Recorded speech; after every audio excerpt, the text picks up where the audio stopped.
Hello again, everybody. Welcome back to Let's Talk About Sleep, the channel devoted to sleep and sleep discussions. So keep your questions and your comments coming. Be respectful, of course.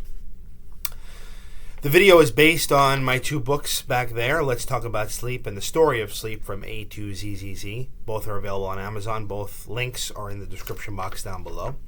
As I always say, these videos are for education only. And a couple other things I want to say today is, one, you may notice my appearance is a little bit less professional than usual. I'm doing this on the weekend, and I'm about to go on a trip. And also, this video will be released on Tuesday, which is a little bit different than what I usually do. There'll be no video next week because of the vacation. So, anyway, thank you for all the questions and comments. And without any further ado, let's get right into this. So Tom writes, I have severe sleep apnea, diagnosed 15 months ago. Using the mask is difficult. Tried nasal and full face mask. So what he's talking about there is the CPAP machine.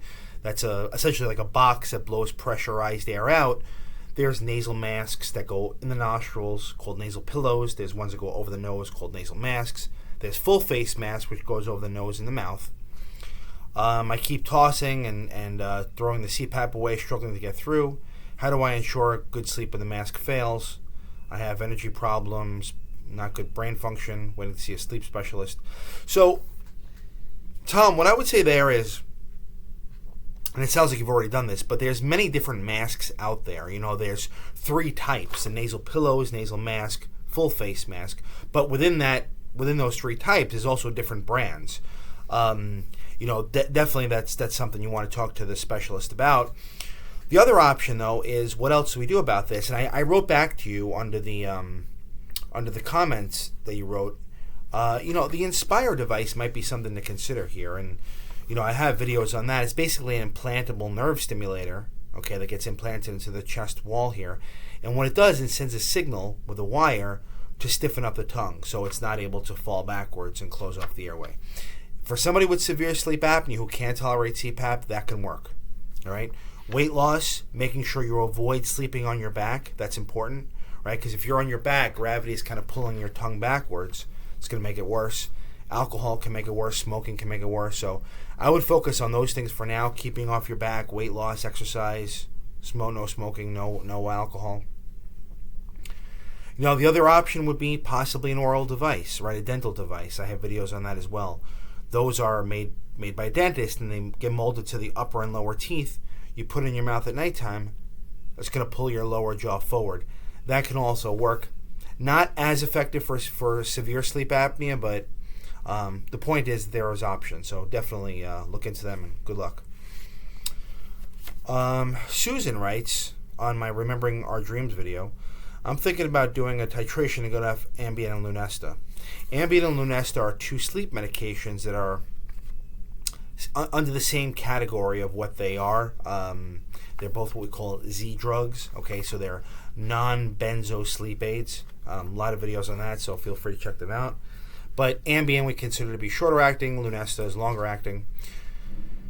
Concerned my doc might approve. I'm a low spectrum bipolar. Yeah, with bipolar you got to be very careful. Okay, anything that you do, it has to be done very, very slowly as far as weaning down, because if you stop any of these medications, one or both, cold turkey, that can cause severe rebound insomnia, and that can trigger by a manic episode. So be very careful. My biggest worry is incurring a manic state. Right, exactly. So I've been on benzos. At the same time, I don't want to be held physically prisoner by a drug. My dream would be to eliminate these from my life. Yeah, I understand, Susan. I mean, ideally, the less medication, the better. The question becomes, is like, and you'll see another one of my questions here is what's so bad about being on these medicines? I mean, technically, they can affect memory. They can induce sleepwalking, and there's other side effects. I mean, I personally feel like there are better medications out there. Some people may disagree. I think things like trazodone can be very, very useful here. Gabapentin can be useful. All right, so what I would say is, unfortunately, you probably are going to need something. But, again, my personal opinion as a physician, I would say it'd be better to get off those types of medicine. So whatever you do, do slowly and do it definitely with the help of your psychiatrist or your sleep specialist. Karina writes, is Pristiq or Celexa one of the antidepressants that cause your REM sleep to be interrupted? Yes, they can. I have very vivid dreams almost every night. I'm getting off Pristiq and started my CPAP. Very interested to see how my sleep changes. Well, if you have sleep apnea, which is what you're implying by going on CPAP, CPAP can also disrupt your sleep, and that can chop up your REM sleep. And what that can do is it can pull you out of REM sleep. And, as you're waking up out of REM sleep, you may be conscious enough to remember your dreams, and that may be why you're having those symptoms. It could be from the medications themselves. So we'll see. Hopefully that combination works well for you. On my sleep inertia video, Amy writes, on my sleep, she says, I know why I feel bad now when I doze off of my train on the way to work. From now on, I'll fight the enticing power to nap. Thanks so much. I appreciate the information. Sure thing, Amy. Yeah, naps are not necessarily bad. They're not. Okay? It's just, when you nap too long or too late or, you want to avoid getting into deep sleep, because when you wake up out of deep sleep, that's when you feel the worst, right? So you may say to me, well, I'm sleep deprived, and the question then becomes, well, try to focus on getting more sleep consistently at nighttime. And then if you still have to nap, keep it short, keep it early, and you should be okay. And when I say short, 20 minutes, 25 minutes, I would say anywhere between 15 to 30 minutes would be okay. And going back to the Ambien question, LSL writes, why do you get people off Ambien if it's working for them? Well, that's a great question, and that's kind of I don't want to say it's semantic, but, we know Ambien can affect memory. We know it can induce sleepwalking. We know it can make sleep apnea worse. There's not really a physical addiction, but there can be a psychological addiction. And frankly, again, there are patients of mine who are on Ambien for decades, right? And, I have the same conversation with them. We try other things. Nothing works. Look, we keep them on Ambien. That's okay. It's just, I have a problem if somebody hasn't been tested, let's say, for sleep apnea, or they haven't tried other things. There are other things you can do besides Ambien, which essentially just knocks you out. Again, people disagree with me, but I like trazodone because I think it's doing double effects there. It's calming the brain down, but it's also inducing sleep. So, SL also writes, if a doctor has cut Ambien dose in half after 15 years, what can someone do? It's horrible. The regular prescription was working perfectly. Same idea. Like Susan said, probably you would be best served by switching Ambien to something less problematic, whether that be an antidepressant, whether that be trazodone, whether that be gabapentin, whether it be something like melatonin. I think in a case like yours, if you're having trouble coming down, you want to replace it with a more benign medicine. That's the way I do it anyway, okay? But you also want to look into what else can be disrupting your sleep. So a sleep test might be very useful. All right.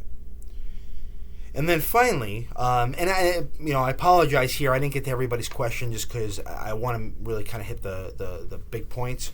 On my question answered from last month, Amit writes, does oversleep in itself cause next day sleepiness? If yes, how? Yeah, I kind of went over this in my other videos, but basically what happens is, again, this is sleep inertia, and when you're oversleeping, what can happen is your brain kind of wants to stay in that state, right? So if you're somebody who needs 8 hours, truly needs 8 hours of sleep, and you sleep for 10, you may say, why is that a bad thing? Well, my question is why? Why are you doing that for? Is it either because you're depressed? Is it because there's something wrong with the sleep itself, like sleep apnea, for example? Is it because you're sleep deprived prior to that? These are three factors that can leave somebody feeling tired the next day. When you oversleep, though, okay, it may feel good, but it kind of keeps, your brain gets into the state where it want to kind of stay in that situation, okay, and waking up out of that can be very difficult. So that's why we don't recommend people oversleep. So if oversleeping is a chronic issue for you, you definitely want to get an evaluation. Hope that helps. All right. Thank you, everybody, for your questions, your comments. Keep them coming. Share this with your friends and family, the channel. And I'll see you when I get back from vacation. Until then, sleep well.